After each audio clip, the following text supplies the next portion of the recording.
आज महान दिवस है। भारत के सबसे महान विभूति डॉक्टर भीमराव अम्बेडकर साहब की जयंती के अवसर पर हम सभी यहाँ इकट्ठे हैं और इस अवसर पर जन स्वराज की ओर से एक गोष्ठी का भी आयोजन किया है और गोष्ठी का विषय अभी अनिल जी ने आपको बताया भी कि वर्तमान संदर्भ में डॉक्टर भीमराव अंबेडकर की विचारों की जो चुनौतियां थी उस पर हम लोग को ध्यान केंद्रित करना है।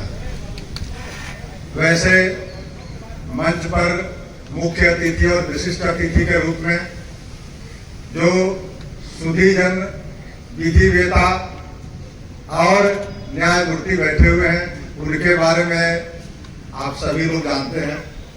अधिक चर्चा करने का मतलब हम समय जाया करेंगे, इसलिए बाबा साहब भीमराव अम्बेडकर जी के बारे में एक दो ही शब्द मैं कहना चाहूँगा।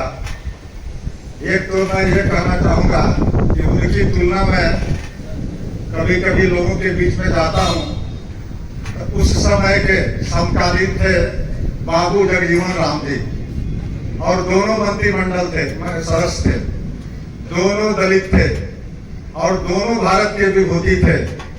लेकिन आज दोनों धरती पर नहीं है। दोनों का मूल्यांकन समय और समाज ने कर लिया कि आज एक कहाँ खड़े हैं और दूसरे कहाँ खड़े हैं, यानी दो विचारधारा हो गई, दो स्कूल ऑफ थॉट हो गया।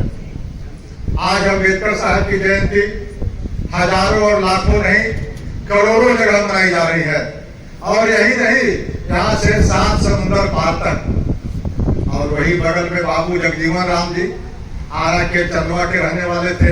अगर उनके परिवार के सदस्य नहीं होते तो उनके समाधि पर एगो फूल चढ़ाने वाले लोग भी नहीं मिले। मैं शिकायत नहीं कर रहा हूँ, मैं जस्ट एक समीक्षात्मक टिप्पणी दे रहा हूँ कि बाबा साहेब ने जो काम किया, सिर्फ एक बात का उन्हें मलाल रह गया था।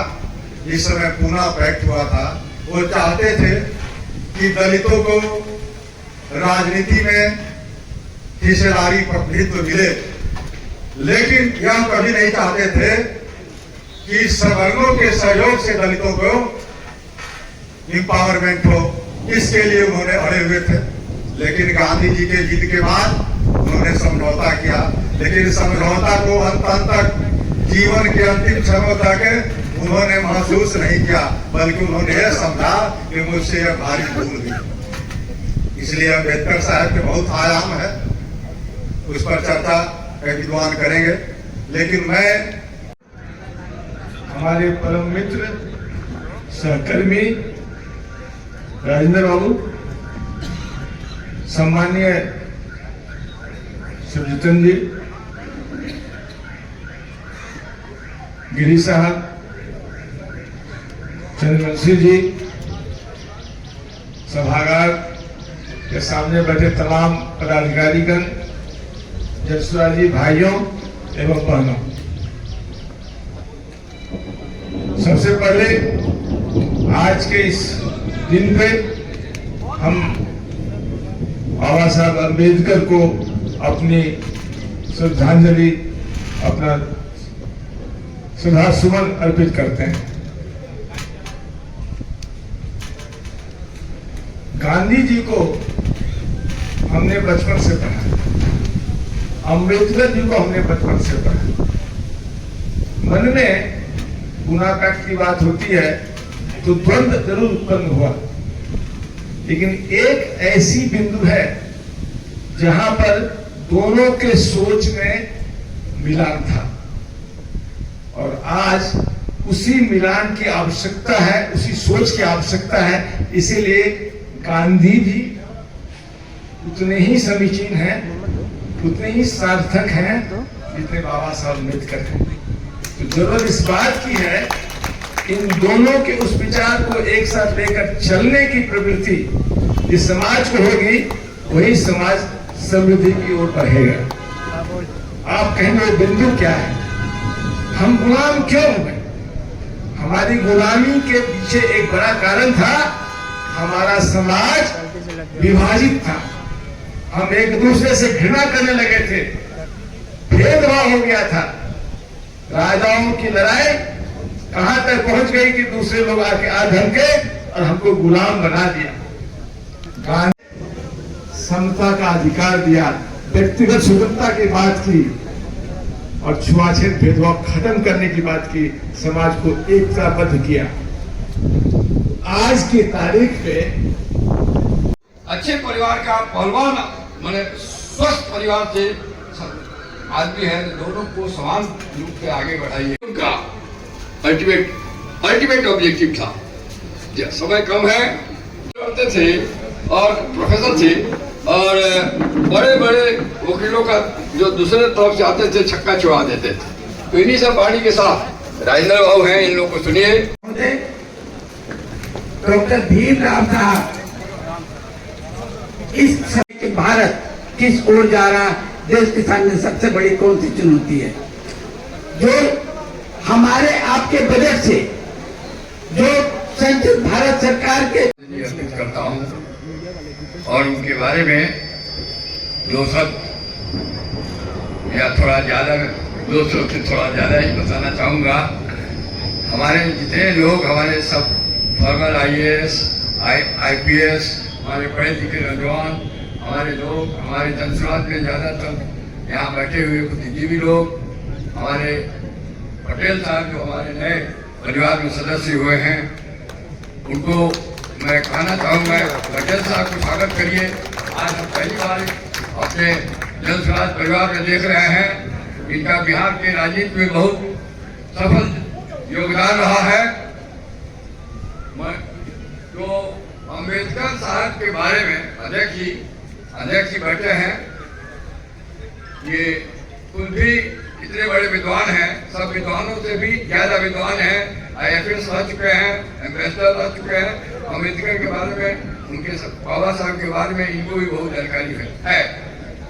मैं थोड़ा उनका अम्बेडकर साहब को 3 भाग में बांटना होगा। Ambedkar as economist, Ambedkar as a social reformer and Ambedkar as a legal jurist. वो तीनों भाग में उनको बांट के देखिए। तीनों भाग में इतने बड़े जूरिस्ट थे, उतने बड़े सोशल रिफॉर्मर थे और उतने ही बड़े इकोनॉमिस्ट थे। हम लोग एक ही भाग को लेके चलते हैं और उनके बारे में बात करते हैं कि केवल दलित के इशू को ही लेके अम्बेडकर आगे बढ़े।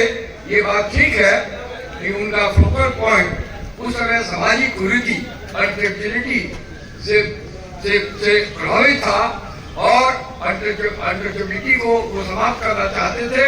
उसके अराउंड में उनका सोशल रिफॉर्म चला, लेकिन उनका जो लीगल एकमत था, जो कानूनी जानकारी थी, उसका झलक आप संविधान में देखेंगे। उन्होंने दोनों सब्जेक्ट में PhD किया था। आपको याद होगा, कोलंबिया यूनिवर्सिटी से इकोनॉमिक्स में एंड पॉलिटिकल साइंस में PG ही नहीं किया, उन्होंने डॉक्टरेट किया था लंदन ऑफ स्कूल में से। वो लंदन स्कूल से उन्होंने लॉ में डॉक्टरेट किया था। हमारा संविधान के मुख्य रचयिता अम्बेडकर जी हैं। हमारा संविधान आप लोग का, हमारे जितने लोग हैं, हमारे जनसमाजी हैं, संविधान के बारे में उनको प्राय ऐसी जानकारी है। संविधान में समता का अधिकार जो लाया गया और समता का अधिकार डायनेमिक तरह से लाया गया है। अम्बेडकर साहब का इसमें बहुत बड़ा कंट्रीब्यूशन है।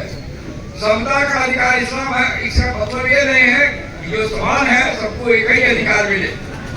असमान को unequal should not be treated as equal, ये भी एक समता का अधिकार है। यदि कोई साइकिल चला रहा है और कोई मोटर गाड़ी किसी के पास है और दोनों को कहिए कि 1 घंटा में फ्रेजर रोड पहुंच जाओ, ये कोई समता का अधिकार नहीं है। तो जो सोशल डेमोक्रेसी उन्होंने स्पष्ट रूप से अपने भाषण में डिफाइन किया कि देश में सामाजिक और आर्थिक विषमता है, यानी सामाजिक स्तर पर वर्णवाद के कारण समाज वर्ण व्यवस्था से वेटेड इक्वालिटी में बना हुआ फंसा हुआ है। उसी तरह इकोनॉमिक डिस्पैरिटी, यानी कुछ मुट्ठी भर लोग अत्यधिक धनाढ्य और बाकी लोग बेहद गरीबी में जीने वाले, ये उनके भाषण की बात करें, हम अपनी बात नहीं करें। जो उन्होंने 25 नवंबर 1949 को संविधान सभा में भाषण देते हुए 15 पृष्ठों के भाषण में कहा, मैं उसको कोट कर रहा हूँ। मित्रों, उनके भाषण का एक बहुत महत्वपूर्ण हिस्सा यह था तो उन्होंने कहा कि देश पहले भी गुलाम हुआ था और आज यदि सजग मेरे हैं तो आगे भी गुलामी की संभावना को इनकार नहीं किया जा सकता। इसके लिए उन्होंने क्या कहा, ये इंपॉर्टेंट है। उन्होंने कहा कि भक्ति जरूरी है, लेकिन अगर धर्म में भक्ति होती है तो मोक्ष की प्राप्ति होती है, परंतु जब राजनीति में अंधभक्ति होती है तो देश पतन की ओर जाता है और अंततः तानाशाही का शिकार होता है। यह उनके भाषण का अंत है।